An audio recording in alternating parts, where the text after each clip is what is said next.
चलिए तो hello everyone, कैसे हो सब। आई होप आप सभी काफी बढ़िया होंगे। तो आज हम बात करेंगे केमिकल रिएक्शन ऑफ हेलोइरिन में न्यूक्लियोफिलिक सब्स्टिट्यूशन रिएक्शन की और रिएक्शन विद मेटल्स की। ठीक है। आज हम लोग ये दो टॉपिक डिस्कस करने वाले हैं, न्यूक्लियोफिलिक सब्स्टिट्यूशन रिएक्शन और रिएक्शन विद मेटल्स। ओके, ये काफी ज्यादा इंपॉर्टेंट टॉपिक है। ओके, तो आज हम लोग इन दो टॉपिक को कवर करेंगे। इससे पहले हमने क्या किया था पिछले वीडियो में, हेलोरिन का इंट्रोडक्शन आपको दे दिया था, प्रिपरेशन मेथड हमने आपको करवा दी थी।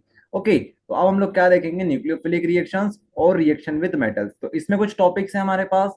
पहला जो टॉपिक आता है वो है एक इंपॉर्टेंट क्वेश्चन लगाएंगे, उसके बाद डाउस प्रोसेस देखेंगे। उसके बाद हम बात करें रिएक्शन विद मेटल्स में, तो सोडियम, कॉपर, मैग्नीशियम, लिथियम, ये हम लोग सब देखने वाले हैं। ठीक है, तो काफी बढ़िया टॉपिक है ये सब। स्टार्ट करेंगे भैया इंपॉर्टेंट क्वेश्चन के साथ, न्यूक्लियोफिलिक सब्स्टिट्यूशन रिएक्शन के साथ। ओके, तो सबसे बढ़िया क्वेश्चन हमने ले रखा है यहाँ पर, जो कि प्रीवियस ईयर में काफी बार आ चुका है। ठीक है, क्वेश्चन क्या पूछा जा रहा है आपसे, why aryl halides are lesser reactive than alkyl halide. प्रश्न आपको समझ में आया, क्या पूछा जा रहा है आपसे, why aryl halides are lesser reactive than alkyl halide. ठीक है। अच्छा, तो एक काम करते हैं, इसको हम लोग ओपन करते हैं ब्लैक स्क्रीन पे, वहां पे आपको समझाते हैं क्या हमसे पूछा जा रहा है, किस तरह से हमें इस क्वेश्चन को टैकल करना है। हमसे ये पूछा जा रहा है कि एराइल हेलाइड, ठीक है, और एल्काइल हेलाइड, और एल्काइल हेलाइड। ठीक है, एक होता है हमारे पास एराइल हेलाइड, एक होता है एल्काइल हेलाइड। तो जो एराइल हेलाइड होता है, इसका एक और नाम क्या होता है, हेलोएरीन। हेलो एरीन, इसका एक और नाम क्या होता है, हेलो एल्केन। ठीक है, एल्केन, हेलो एल्केन। ठीक है, यहाँ पर के लिखा हुआ है, ये यहाँ पे ए नहीं आ जाए। तो हमसे ये पूछा जा रहा है कि इन दोनों में से, एराइल हेलाइड और एल्काइल हेलाइड में से, दोनों में से ज्यादा लेस रिएक्टिव बोलना चाहिए हमें। लेस रिएक्टिव कौन होता है, कम रिएक्टिव कौन होता है, तो ये होता है, ये हमारा क्या होता है, लेस रिएक्टिव होता है। ठीक है, ये लेस रिएक्टिव होता है। तो ऐसा क्यों होता है, ये आपसे पूछा जा रहा है। ठीक है, ये आपसे पूछा जा रहा है कि ये लेस रिएक्टिव क्यों होता है, आप इसका रीजन हमें बताइए। ओके, तो क्वेश्चन समझ में आया कि हेलोइरिन लेस रिएक्टिव क्यों होता है। अब लेज रिएक्टिव से हमें क्या समझ में आता है, क्वेश्चन तो हम सबको समझ में आ गया। अब आपको एक बात बताते हैं जो कि काफी ज्यादा इंपॉर्टेंट है। लेज रिएक्टिव मतलब कम रिएक्टिव। तो अगर कोई कंपाउंड लेज रिएक्टिव है, इसका मतलब है कि वो मोर स्टेबल है। मोर स्टेबल है, ठीक है, मोर स्टेबल है। कैसे बताया आपको, देखिएगा, समझेगा इस चीज को। केमिस्ट्री के अंदर, रिएक्शंस क्यों होती है, ए प्लस बी मिलकर सी बनता है। तो क्यों बनता है, क्योंकि क्योंकि हर एक एटम एलिमेंट, कुछ कंपाउंड बोल दो, वो क्या चाहता है, वो अपने आप को स्टेबल करना चाहता है। अपने आप को क्या करना चाहता है, वो स्टेबल करना चाहता है। तो स्टेबल करने की रेस में वो सबसे रिएक्शन करता है। ठीक है, तो जो ज्यादा रिएक्शन करता है, ठीक है, जैसे हमने क्या देखा था, एल्काइल हैलाइड देखा था, इसकी हमने बहुत सारी केमिकल रिएक्शन पढ़ी, मतलब सबसे रिएक्शन करना चाहता है। ठीक है, तो सबसे रिएक्शन करने का काम इसका ये है ताकि वो स्टेबिलिटी गेन कर सके। ठीक है, टू गेन स्टेबिलिटी, तो इनको स्टेबिलिटी गेन करने के लिए रिएक्शन करनी होती है। तो भाई साहब, ये तो पहले से स्टेबल है, एराइल हैलाइड जो होते हैं, एलोरीन होते हैं, वो पहले से स्टेबल है, इसीलिए वो लेस रिएक्टिव होते हैं, इसलिए वो पहले से क्या होते हैं, लेस रिएक्टिव होते हैं। ये मोर रिएक्टिव होगा, ये मोर रिएक्टिव होगा, समझ में आता है आप सभी को, ये क्या होगा, मोर रिएक्टिव होगा और लेस स्टेबल होगा। ठीक है, ये बात होती है हमारी। चलिए, इतनी बात हमें समझ में आ गई।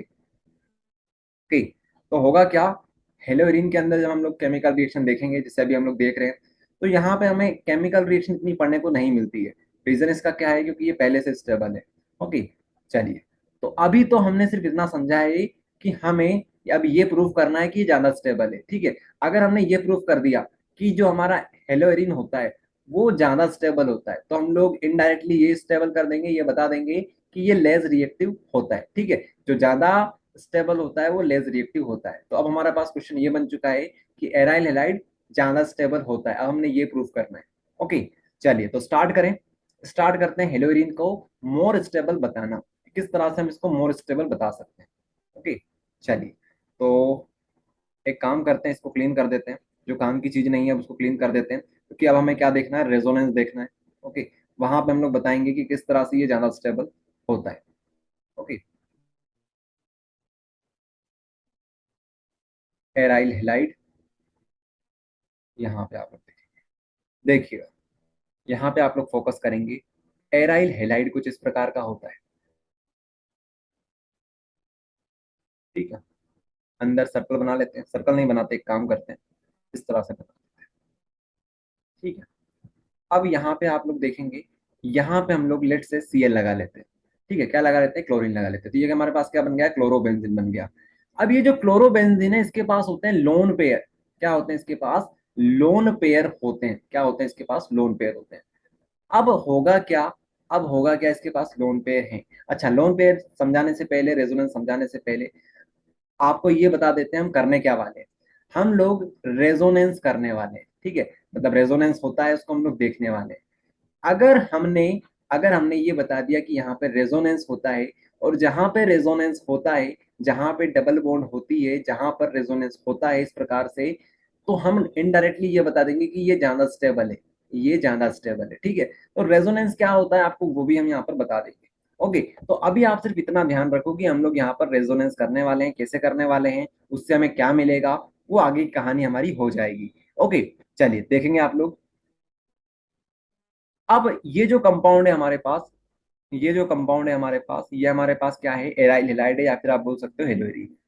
तो होगा क्या? ये जो लोन पेयर है, ये लोन पेयर को अंदर डोनेट करेगा, ठीक है। अंदर डोनेट करेगा, या फिर आप बोल सकते हो अंदर चले जाएंगे, क्योंकि ये क्या कर रहा है? ये अपने लोन पेयर को अंदर भेज दे रहा है। क्योंकि जो लोन पेयर होते हैं, बाई बॉन्ड होती है, ये कोई स्टेबल नहीं होते एक जगह पर, ये घूमते रहते हैं पूरी रिंग के अंदर, ठीक है। इलेक्ट्रॉन हमेशा घूमता रहता है रिंग के अंदर, ध्यान रखना कभी भी। ओके, तो होगा क्या? होगा ये कि ये जो लोन पेयर है हमारे पास, वो अंदर चले जाएंगे, अंदर चले जाएंगे, यहाँ पर यहाँ पे चला जाएगा ये, और यहाँ से उठ के ये यहाँ पे आ जाएगा। ये जो बॉन्ड हमारी है, इसको अब यहाँ पे लाना पड़ेगा हमें। तो यहाँ पे आ जाएगा नेगेटिव साइन, और यहाँ पे क्या आ जाएगा? यहाँ पे आ जाएगा पॉजिटिव साइन। भैया सामने वाले ने आपको लोन पेयर दिए हैं, अंदर गए हैं लोन पेयर, तो इसके पास क्या आएगा? पॉजिटिव चार्ज आ जाएगा, क्योंकि लोन पेयर एक तरह से नेगेटिव चार्ज होता है। तो नेगेटिव चार्ज अगर अंदर गया तो बचा क्या इसके पास? पॉजिटिव चार्ज बचा। इसीलिए हमने यहाँ पे क्या बना दिया? पॉजिटिव चार्ज बना दिया। यहाँ पे पॉजिटिव, यहाँ पे नेगेटिव। ओवरऑल हमारे पास कंपाउंड जो रहेगा वो कैसा रहेगा? वो हमारे पास न्यूट्रल रहेगा, कि पॉजिटिव और नेगेटिव एक दूसरे से कैंसिल हो जाएंगे। तो अब हमारे पास ये स्ट्रक्चर बन चुका है, ये हमारे पास स्ट्रक्चर बन चुका है। आप सभी को रेजोनेंस हमने सिखाया था, रेजोनेंस कैसे किया जाता है। अब देखिए, अगर नहीं आता है तो कोई बात नहीं है, यहाँ पर आप लोग सीख जाओगे, एक ट्रिक आपको बता देंगे। अब आगे क्या होगा? आगे ये होगा कि ये जो नेगेटिव चार्ज है, ये नेगेटिव चार्ज यहाँ पे जाएगा, और ये लोन पेयर यहाँ पे आ जाएगा, ठीक है। लोन पेयर नहीं बोलना चाहिए, ये जो पाई बॉन्ड है हमारी, ये यहाँ पे आ जाएगी। तो अब स्ट्रक्चर कुछ इस प्रकार से बनेगा हमारे पास। देखते जाइए, सिर्फ देखते जाइए, धीरे धीरे आपको सब समझ में आ जाएगा। जिन लोगों को पहले से आता है उनको तो समझ में आ रहा होगा, लेकिन जो लोग पहली बार से देख रहे हैं, इसकी पहली बार दर्शन कर रहे हैं कि रेजोनेंस कुछ इस प्रकार से होता है, तो उनको थोड़ी सी प्रॉब्लम आएगी, लेकिन हो जाएगा उनका। लेकिन जैसे ये कंप्लीट होगा, आप सबको समझ में आ जाएगा, ठीक है। तो यहाँ पे आ जाएगी डबल बॉन्ड, ओके, और यहाँ पे नेगेटिव चार्ज हमारे पास यहाँ पे आ जाएगा। तो आपने क्या देखा? आपने ये देखा कि यहाँ पर अगर इसको हम लोग 1 बोल दें, इसको 2 बोल दें, इसको हम लोग क्या बोल दें? 3 बोल दें, इस नंबर को 3 बोल दें, ठीक है। नेगेटिव चार्ज यहाँ पे लगा हुआ, उसको 3 बोल दें, तो हो क्या रहा है? 3 वाला चार्ज कहाँ पे आ गया? 1 पे आ गया। 3 वाला चार्ज 1 पे आ गया, 1 वाली पोजीशन के ऊपर आ गया। और जो बॉन्ड 1 2 के बीच में थी, जो बॉन्ड 1 और 2 के बीच में थी, वो कहाँ पे आ गई? 2 और 3 के बीच में आ गई।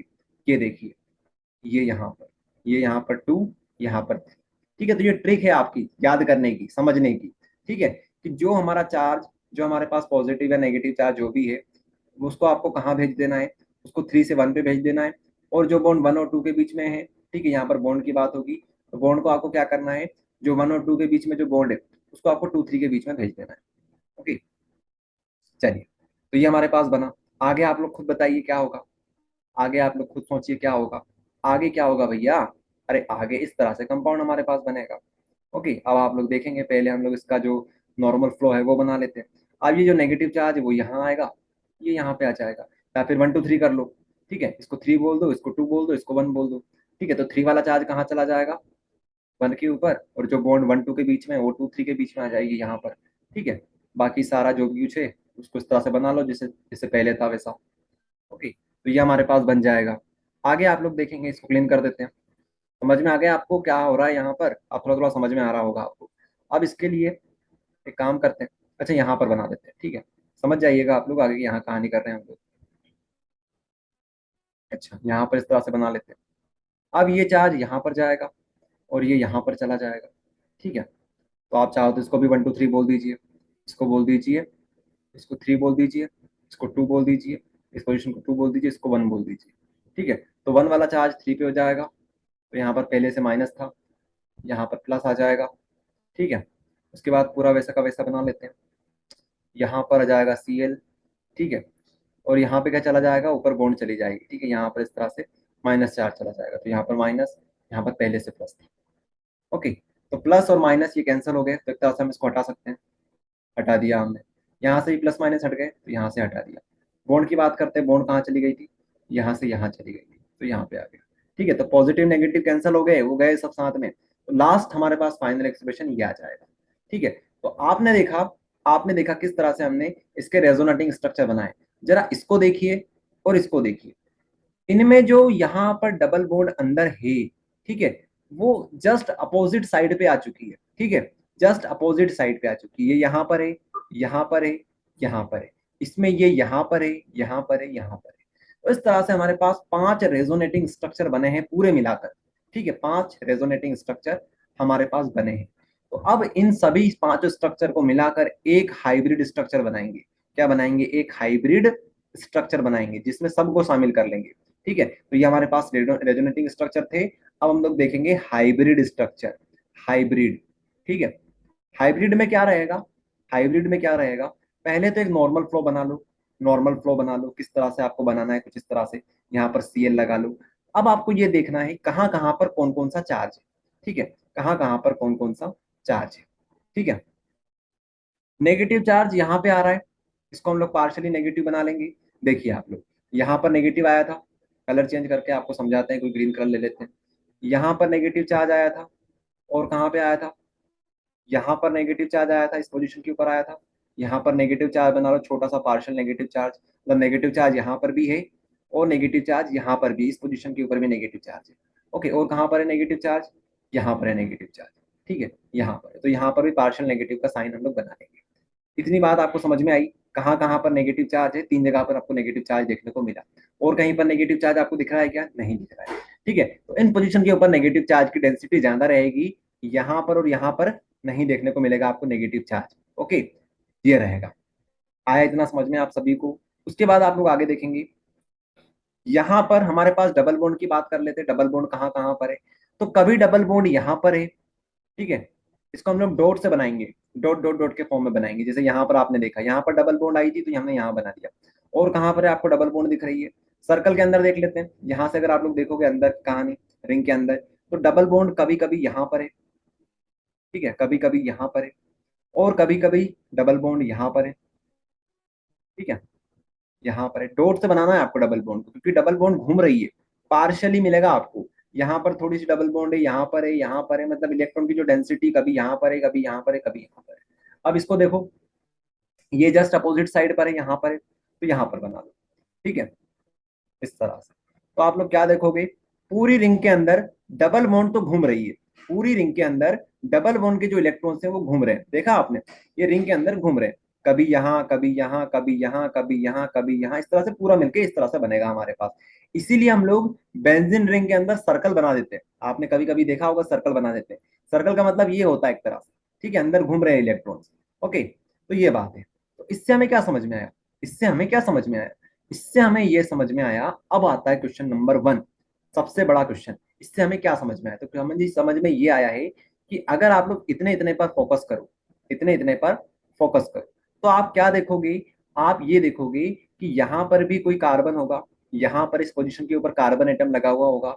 अब ये कार्बन, ये Cl, ये कार्बन और ये Cl, इनके बीच में कौन सी बॉन्ड है, तो एक डबल बॉन्ड आ रही है, एक डबल बॉन्ड यहाँ पर आ रही है। जब हमने क्या देखा था, जब हमने रेजोनेंस करके देखा तब पता चला कि यहाँ पर तो पार्शियली डबल बॉन्ड आ रही है, ठीक है, डबल बॉन्ड का कैरेक्टर यहाँ पे आ रहा है। तो अब आप लोग खुद सोचिए कि अगर यहाँ पर सिंगल बॉन्ड होती, उसे तोड़ना आसान था, लेकिन यहाँ पर डबल बॉन्ड आ गई, तो डबल बॉन्ड की वजह से इनको तोड़ना इसके कंपेयर में मुश्किल है, ठीक है। तो यही रीजन होता है कि कार्बन और सीएल के बीच में डबल बॉन्ड का कैरेक्टर आ जाता है, उस वजह से इसको तोड़ना मुश्किल होता है। तोड़ना मुश्किल होगा तो ये रिएक्शन किसी के साथ ज्यादातर नहीं करेगी, ज्यादा रिएक्शन नहीं करेगी। तो ज्यादा रिएक्शन नहीं करेगी इसका मतलब है कि ये ज्यादा स्टेबल है। ठीक है, तो बस यही तो हमें प्रूव करना था कि ये ज्यादा स्टेबल है, रिएक्शन कम करेगी। आया समझ में, ये इसका रीजन होता है। ओके, तो इस तरह से आप लोग बता सकते हो। ओके, चलिए, तो इतनी बात आपको समझ में आ गई। अब आपको एक सारांश बता देते हैं पूरा, क्या समझ में आया आपको। आपको अब समझ में यह आना चाहिए कि यहाँ पर अगर हम लोग हेलोइरिन बनाने की कोशिश करें, ठीक है, तो रिंग में पूरी जगह पर इलेक्ट्रॉन घूमते रहेंगे। यहाँ पर हम लोग सीएल बना लेते हैं। ठीक है, यहाँ पर नेगेटिव चार्ज आया था हमारे पास, यहाँ पर नेगेटिव चार्ज आया था हमारे पास, यहाँ पे नहीं आया था, यहाँ पर नेगेटिव चार्ज आया था हमारे पास थोड़ा सा। ये पार्शल का सिंबल है जो कि बता रहा है थोड़ा सा नेगेटिव चार्ज आया था, पूरा नहीं आया था, थोड़ा सा। उसके बाद यहाँ पर हमारे पास डबल बॉन्ड का कैरेक्टर आया था। ठीक है, तो इस वजह से इसको तोड़ना मुश्किल है, इसको तोड़ नहीं पाएंगे तो यहाँ से रिएक्शन नहीं हो पाएगी। ये इसका रीजन था। अगर हम लोग बात करें आर एक्स की, हेलो एल्केन की, तो हेलो एल्केन में ऐसा कुछ नहीं होता, रेजोनेंस यहाँ पे नहीं होता है, तो इसलिए इसको तोड़ना आसान है, इसलिए ज्यादा रिएक्शन करता है। ठीक है, तो ये ज्यादा रिएक्शन करता है और ये कम रिएक्शन करता है, लेकिन स्टेबल ये ज्यादा होता है। ओके, तो इस तरह से आप लोग बता सकते हैं। आ गया सबको समझ में? एक बार अगर आपको समझ में ना आए तो वीडियो को रिवाइंड कर लेना, तब आपको पूरा समझ में आ जाएगा। और फिर भी अगर नहीं समझ में आए तो ये रहे अपने नोट्स। ठीक है, तो नोट्स में पूरा पढ़ लेना आप लोग। यहाँ पर सारी चीज लिखी हुई है, किस तरह से रेजोनेंस हमने किया, हाइब्रिड स्ट्रक्चर कैसे बनाया। ओके, उसके बाद यहाँ पर इसका रीजन दे रखा है। ठीक है, किस तरह से आपको एग्जाम में लिखना है वो यहाँ पर लिख रखा है, पढ़ लेंगे हमारे साथ आप लोग। ड्यू टू रेजोनेंस, रेजोनेंस की वजह से इन क्लोरोबेंजीन, ठीक है, क्लोरोबेंजीन हेलोइरिन के अंदर क्या हुआ, सी और सीएल के बीच में बॉन्ड्स, सी और सीएल वाली bond acquires partially double bond character, partially double bond character यहां पर आ जाता है, पार्शली डबल बॉन्ड कैरेक्टर यहां पे आ जाता है। देयरफॉर क्लीवेज, क्लीवेज मतलब तोड़ना, ब्रेक करना, cleavage of this bond become difficult, इसको तोड़ना मुश्किल हो जाएगा। Where is no resonance, where is no resonance is found in alkyl halide. तो अगर हम लोग हेलो एल्केन की बात करें, एल्काइल हैलाइड की बात करें, तो यहाँ तो कोई रेजोनेंस होता ही नहीं है। अगर यहाँ पे रेजोनेंस नहीं होगा, therefore aryl halides are lesser reactive towards nucleophilic substitution reaction. तो ये रीजन होता है कि भैया रेजोनेंस सबसे बड़ा कहानी है। रेजोनेंस आपको समझ में आता है तो सब कुछ समझ में आ जाएगा कि रेजोनेंस की वजह से डबल बॉन्ड का कैरेक्टर आ गया, उसको तोड़ना मुश्किल है। ओके, तो ये रहेगा, इसको लिख लेना अच्छे से। ओके, ये देखिए क्वेश्चन लिखना आप लोग, सबसे पहले रेजोनेटिंग स्ट्रक्चर बनाना, उसके बाद ये नोट कर लेना। ओके, चलिए, तो समझ में आया आप सभी को? वेरी गुड, तो आप सभी को समझ में आ गया है तो आप लोग नोट कर लीजिए। ओके, नोट कर लीजिए आप सभी लोग, उसके बाद आगे हम लोग बढ़ते हैं। रिकॉर्डिंग चेक कर लेते हैं, रिकॉर्डिंग हो रही है? बिल्कुल, रिकॉर्डिंग यहाँ पर हमारे पास से हो रही है। ओके, चलिए चलिए, तो आगे हम बात करेंगे, आगे हम बात करेंगे अगले टॉपिक के ऊपर। उससे पहले एक और बात आपको बता दें, आप चाहो तो इसी क्वेश्चन को इस तरह से सॉल्व कर सकते हो। किसकी हेल्प से कर सकते हो? आप लोग यहाँ पर हाइब्रिडाइजेशन की हेल्प से भी बता सकते हो। ठीक है, हाइब्रिडाइजेशन की हेल्प से भी बता सकते हो, लेकिन अब एक कोई करना रहेगा आपको, रेजोनेंस से कर लो या हाइब्रिडाइजेशन से कर लो। तो हमने आपको रेजोनेंस से करवा दिया है, आप चाहो तो हाइब्रिडाइजेशन भी पढ़ सकते हो। ओके, तो कोई करना एक ही है, और मैं आपको रिकमेंड करूंगा कि आप लोग रेजोनेंस से ही इसको सॉल्व करो। ठीक है, रेजोनेंस से ही सॉल्व करोगे तो अच्छा रहेगा आपके लिए। ओके, आगे हम बात करेंगे, आगे हम बात करेंगे, आगे हम बात करेंगे यहाँ पर डाउस प्रोसेस की, डाउस प्रोसेस की। ठीक है, डाउस प्रोसेस की। तो अभी जो आपको समझाया आपको समझ में आ गया, न्यूक्लियोफिलिक सब्स्टिट्यूशन रिएक्शन। तो हम लोग ये समझे हैं अभी तक, हम लोग ये समझे हैं अभी तक कि अगर अगर हम लोग हेलोइरिन की बात करें, हेलोइरिन की बात करें, तो ये केमिकल रिएक्शन इतनी आसानी से शो नहीं करती है। केमिकल रिएक्शन इतनी आसानी से शो नहीं करती है क्योंकि ये लेस रिएक्टिव होती है। ठीक है, लेस रिएक्टिव होती है, लेकिन ये सारी बात होती है रूम टेम्परेचर की, रूम टेम्परेचर की, कि भैया रूम टेम्परेचर के ऊपर किसी से रिएक्शन नहीं करेगी। ठीक है, ऐसा हम लोग बोलते हैं। लेकिन अगर हम लोग कंडीशन चेंज कर दें, कंडीशन अगर हम लोग चेंज कर दें तो कहानी कुछ अलग होगी। अंडर, यहाँ पे आप लोग फोकस करेंगे, पढ़ेंगे आप लोग यहाँ पर, under drastic condition such as high temperature और प्रेशर हेलोरिन्स में गिव न्यूक्लियोफिलिक सब्स्टिट्यूशन रिएक्शन। तो अगर आप लोग क्या करोगे, अगर आप लोग हाई टेम्परेचर दोगे, प्रेशर दोगे, तो हेलोरिन को जबरदस्ती अगर आप लोग करोगे इसके साथ, तो उसको रिएक्शन करनी पड़ेगी भैया। ठीक है, यार ये तो भैया पीछे बढ़ गए हमारे, अब तो रिएक्शन करनी पड़ेगी। आपने हाई टेम्परेचर दे दिया, प्रेशर दे दिया, तो वो न्यूक्लियोफिलिक रिएक्शन शो कर देता है, न्यूक्लियोफिलिक रिएक्शन शो कर देता है। ठीक है, न्यूक्लियोफिलिक सब्स्टिट्यूशन रिएक्शन शो कर देता है। ओके, तो वो कब करता है, तो आपको समझ में आया, हाई टेम्परेचर और प्रेशर के ऊपर। तो इसी से एक रिएक्शन हमारे पास आती है डाउस प्रोसेस। डाउस प्रोसेस, यहाँ पर थ्योरी लिखी हुई है डाउस प्रोसेस की, लेकिन पहले आपको रिएक्शन समझा देते हैं कि डाउस प्रोसेस कैसे काम करती है। डाउस प्रोसेस में हम लोग हेलोइरिन को लेंगे, इसकी रिएक्शन हम लोग करवाएंगे NaOH के साथ। NaOH के साथ यहाँ पे हम लोग टेम्परेचर प्रेशर हाई ले लेंगे, 623 केल्विन टेम्परेचर हम लोग ले लेंगे, 300 एटीएम बार का प्रेशर ले लेंगे। हाई टेम्परेचर और हाई प्रेशर हमने ले लिया है, ठीक है। इससे हमारे पास क्या मिल जाएगा, हमारे पास फिनोल मिलेगा। फिनोल कैसे मिलेगा, फिनोल मिलने से पहले हमारे पास सोडियम फिनोक्साइड मिलेगा, उसके बाद हमारे पास फिनोल मिलेगा, ठीक है। अब ये आपको देखने में अजीब लगेगा कि यार क्या है ये, तो इसको समझा देते हैं ब्लैक स्क्रीन के ऊपर, फिर नोट आप लोग कर लीजिएगा, ठीक है। तो यहाँ पर ब्लैक स्क्रीन पे आपको समझा देते हैं डाउस प्रोसेस। डाउस प्रोसेस, डाउस प्रोसेस, ठीक है। तो हमें क्या करना है, सबसे पहले तो हमें क्या ले लेना है भैया, हेलोइरिन ले लेना है, ठीक है। ये हमने हेलोइरिन बना लिया, इसकी रिएक्शन करवा दो एक अच्छी बेस के साथ, NaOH के साथ। अब बेस ले लिया आपने, ठीक है, बेस ले लिया है तो अच्छा टेम्परेचर ले लो। तो 623 केल्विन हम लोग बोलते हैं, ठीक है, 623 केल्विन का टेम्परेचर ले लेते हैं हम लोग, ये टेम्परेचर है। और प्रेशर आप लोग ले लो 300 ATM का, ठीक है, हाई टेम्परेचर हाई प्रेशर। तो क्या होगा, तो क्या होगा भैया, तो यहाँ पर क्या होता है, यहाँ पर हमारे पास HCl बाहर निकल जाता है, HCl बाहर निकल जाता है। और यहाँ पर क्या बनता है हमारे पास, यहाँ पर हमारे पास बनता है ONA। ONA, इसको हम लोग बोलते हैं इंटरमीडिएट स्टेप, इसको हम लोग बोलते हैं इंटरमीडिएट स्टेप, या फिर आप इसको कंपाउंड को नाम दे सकते हो सोडियम का phenoxide ion. Sodium, sodium phenoxide, ठीक है, फिनोक्साइड, सोडियम फिनोक्साइड। ये most most most important things है जो कि आपको समझ में आनी चाहिए कि जब भी आप लोग NaOH की रिएक्शन किसके साथ करवाते हो, इसके साथ करवाते हो, ठीक है, हेलोइरिन के साथ करवाते हो, तो बीच में क्या बनता है, सोडियम फिनोक्साइड आयन बनता है, बीच में बनता है। उसके बाद जब भी आपके पास ये बना हुआ दिख जाए, जब भी आपके पास सोडियम फिनोक्साइड दिखे, तो फटाक से ज्यादा टाइम वेस्ट मत करो और इसका क्या करवा दो, हेलोजिनेशन, सॉरी, एसिडिफिकेशन करवा दो। एसिडिफिकेशन इसका करवा दो। एसिडिफिकेशन का मतलब होता है इसको आप लोग एसिडिक मीडियम में डाल दो। तो इससे क्या होगा, इससे ये होगा कि ये जो होगा वो किस में कन्वर्ट हो जाएगा, ये यहाँ पर डायरेक्ट OH में कन्वर्ट हो जाएगा।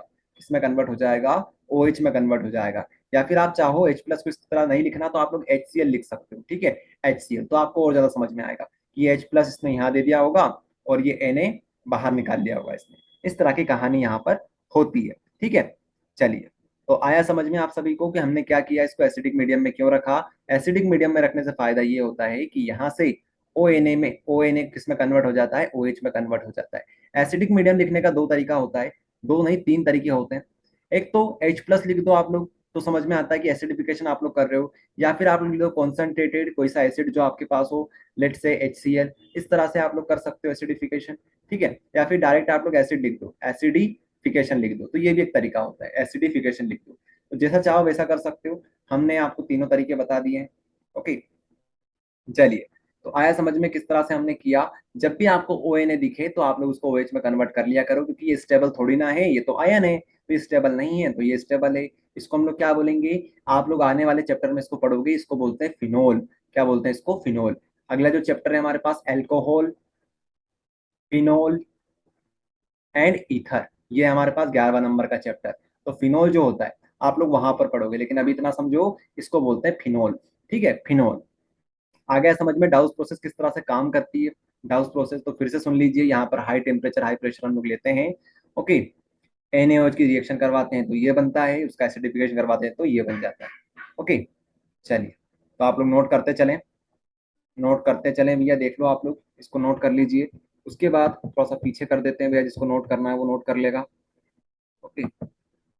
यहाँ से आप लोग डाउस प्रोसेस नोट कर लेना, ठीक है। यहाँ से आप लोग ये नोट करना आप लोग, ठीक है, ये नोट करना।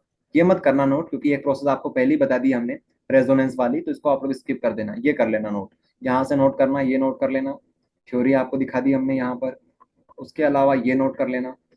देखो, नोट करने की आपसे चाहे तो आप लोग डायरेक्ट ऐप के ऊपर से नोट खोल कर सकते हो नोट, लेकिन कुछ स्टूडेंट ऐसे होते हैं जिनके मोबाइल में ऐप ओपन नहीं हो रहा है, तो उनके लिए हम लोग स्क्रीन को थोड़ी देर के लिए रोकते हैं, या फिर वो चाहे तो खुद रोक सकते हैं स्क्रीन को और फिर नोट कर सकते हैं। ओके। बाकी जिनके मोबाइल में ऐप अच्छे से काम कर रहा है वो तो अपने हिसाब से नोट कर सकते हैं, क्योंकि नोट्स आपको पहले ही प्रोवाइड कर दिए हैं। ठीक है। और जो नोट ऐप के ऊपर हैं वो 2022 वाले नोट्स हैं, 2022 वाले नोट्स हैं। और ये जो नोट आप लोग देख रहे हो ये 2023 वाले नोट है। लेकिन लेकिन लेकिन 2022 2023 जो नोट्स है वो 99% सेम ही है। थोड़ा सा अंतर बस इतना है कि वहां पर जो ब्लूप्रिंट है, वहां पर जो ब्लूप्रिंट वाला सेक्शन है, मतलब फर्स्ट जो सेक्शन है हमारा, उसमें ब्लूप्रिंट 2022 के अकॉर्डिंग दे रखी है। और ये जो नोट्स हैं ये 2023 के अकॉर्डिंग हम लोग बना रहे हैं। तो बिल्कुल सेम टू सेम ही है, बिल्कुल सेम टू सेम ही है। बस थोड़ा सा अंतर यहाँ पर ये आ जाता है, यहाँ पर ब्लूप्रिंट अब थोड़ी सी चेंज हो चुकी है, पहले अलग थी। तो ब्लूप्रिंट को छोड़ के बाकी सारी चीजें वही तो है। तो बस इस तरह से आपको स्मार्ट वर्क करना रहेगा। ओके। तो नोट तो आपको वहीं से करना है। ओके। चलिए, चलिए तो आगे हम बात करेंगे रिएक्शन विथ मेटल्स की। ठीक है, रिएक्शन विथ मेटल्स की। अच्छा, रिएक्शन विथ मेटल स्टार्ट करने से पहले थोड़ी सी बात कर लेते हैं अभी तक हमने क्या क्या कर लिया है हेलोइरिन के अंदर। हेलोइरिन के अंदर अभी तक हमने क्या क्या कर लिया है।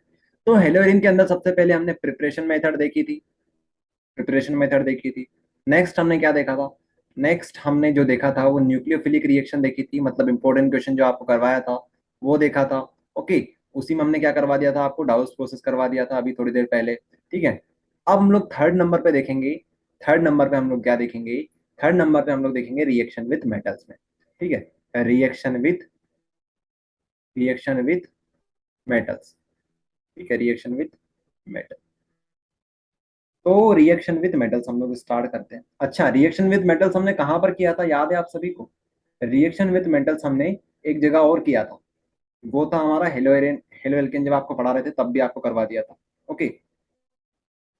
तो रिएक्शन विथ मेटल सेम उसी तरह से यहाँ पर भी हमें करना है, रिएक्शन विथ मेटल। लेकिन यहाँ पे अंतर थोड़ा सा ये हो जाएगा कि हमें यहाँ पर हेलोएरिन के साथ रिएक्शन करवानी है। ठीक है, हेलोएरिन के साथ। तो सबसे पहली जो रिएक्शन आती है उसको लेते हैं हम लोग। सबसे पहले हम लोग बात करेंगे वुड्स फिटिग रिएक्शन की। ठीक है, इसका नाम है वुड्स फिटिग रिएक्शन। तो वुड्स फिटिग रिएक्शन कैसे होती है वो आपको दिखाते हैं। सबसे पहले आपको क्या करना है, हेलोएरिन तैयार कर लेना है, हेलोएरिन बना लेना है। ठीक है, ये आपने बना लिया आपका हेलोएरिन। ठीक है, क्लोरो बेंजीन। ठीक है। अब इसमें आपको रिएक्शन किसकी करवानी है, सोडियम की, सोडियम की। यहाँ पर सोडियम के साथ रिएक्शन होती है। ठीक है, सोडियम के साथ। ओके। अब आपको आगे क्या करना है, आगे आपको क्या लेना है, CH3Cl, मतलब आपको यहां पर ले लेना है क्लोरो एल्केन। यहाँ पर क्या है हमारे पास, एल्केन में मीथेन है, तो यहाँ पर हमारे पास लिखेंगे मीथेन। तो हमने यहाँ पर क्लोरोबेंजीन लिया, यहाँ पर क्लोरो मीथेन ले लिया। अब आपको यहाँ पर लिखना है ड्राई ईथर, ड्राई ईथर। तो आप लोग यहाँ पर ध्यान देना है आपको कि एक तरफ तो आपको क्या लेना है, हेलो एरीन लेना है, एक तरफ आपको हेलो एल्केन लेना है। ठीक है, आज इसको बैलेंस करने के लिए यहाँ पर 2 लगा सकते हो। तो यहाँ से Cl और यहाँ से एक Na, यहाँ से Cl और यहाँ से एक और Na। तो यहाँ से 2NaCl बाहर निकल जाएगा और हमारे पास जो कंपाउंड बनेगा वो कुछ इस प्रकार का बनेगा भैया, देखो आप लोग, यहाँ पर आ जाएगा CH3। ओके। तो इस तरह से हम लोग ये बनाएंगे, इसको क्या बोलेंगे, इसको आप चाहो तो टोलुइन बोल सकते हो, डायरेक्ट बोलो ना टोलुइन, टोलुइन बोल सकते हो। ठीक है, इसको बोलते हैं टोलिन। कुछ लोग इसको टोलिन बोलते हैं, कुछ लोग इसको टोलिन बोलते हैं। जब बेंजीन के ऊपर CH3 ग्रुप आता है तो उसको हम लोग क्या बोलते हैं, टोलिन बोलते हैं, टोलिन बोल सकते हो, जो चाहो वो बोल सकते हो। ओके। तो ये रहेगा, टोलिन हमने बना दिया। इसको हम लोग बोलेंगे Fittig reaction, Wurtz Fittig reaction, very sorry, Wurtz Fittig reaction. Fittig reaction अलग होती है। फिटिग रिएक्शन आपको समझाते हैं। सेकेंड जो रिएक्शन आती है हमारे पास वो है बहुत इंपॉर्टेंट रिएक्शन, जिसको हम बोलते हैं सिर्फ और सिर्फ फिटिग रिएक्शन। एक होता है वुड्स फिटिग, एक होता है फिटिग रिएक्शन। तो वुड्स फिटिग के अंदर हमें क्या करना होता है, सबसे पहले फिर से क्लोरोबेंजीन ले लो। ठीक है, क्लोरोबेंजीन हम ले लेते हैं। अब इसकी रिएक्शन आप लोग किसके साथ करवाओ, फिर से 2Na के साथ करवा दो। और यहाँ पर भी आपको हेलोरीन लेना पड़ेगा, मतलब दोनों साइड हेलोरीन ले लो तो क्या बन जाएगी, यही रिएक्शन फिटिग रिएक्शन बन जाएगी। अब यहाँ पर क्या बनेगा, यहाँ पर बन जाएगा यहाँ पर हम लोग क्या लगा देंगे, इस तरह से लिख लो इसको और समझ में आ जाएगा। यहाँ से हम लोग NaCl तो बाहर निकाल देंगे, NaCl तो बाहर निकाल देंगे, और जो बनेगा भैया कंपाउंड वो कुछ इस प्रकार का बन जाएगा, ये इस तरह का। यहाँ पर बेंजीन लगा दो और एक ऊपर चढ़ा देते हैं, इस तरह से बना लो, ये बन जाएगा आपके पास। इसको क्या बोलेंगे, डाइफिनाइल बोल दीजिए, डाइफिनाइल, या फिर आप चाहो तो इसको बाईफिनाइल बोल सकते हो, बाईफिनाइल। ठीक है, दो फिनाइल ग्रुप है तो हम क्या बोलेंगे, डाइफिनाइल या बाईफिनाइल। तो ये रहेगा। आप चाहो तो इसको इस तरह से भी बना सकते हो, ना लंबा बनाने की जरूरत भी नहीं है आपको, इस तरह से इसको वर्टिकली बना लो आप लोग, वर्टिकली में छोटा बन जाएगा। तो इसको डाइफिनाइल बाइफिनाइल हम लोग बोलेंगे, इस रिएक्शन को हम लोग फिटिक रिएक्शन बोलेंगे, ये आपको ध्यान रखने वाली बात है।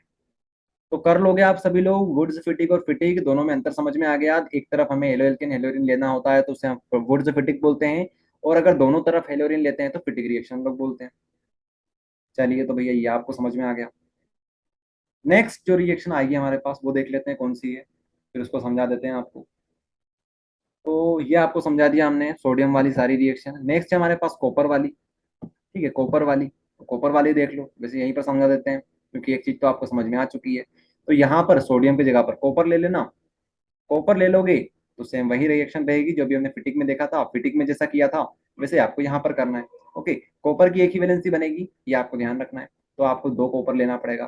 ठीक है, तो इसको हम लोग बोलेंगे उल्मान रिएक्शन। क्या बोलेंगे हम लोग इसको, उल्मान रिएक्शन बोलेंगे।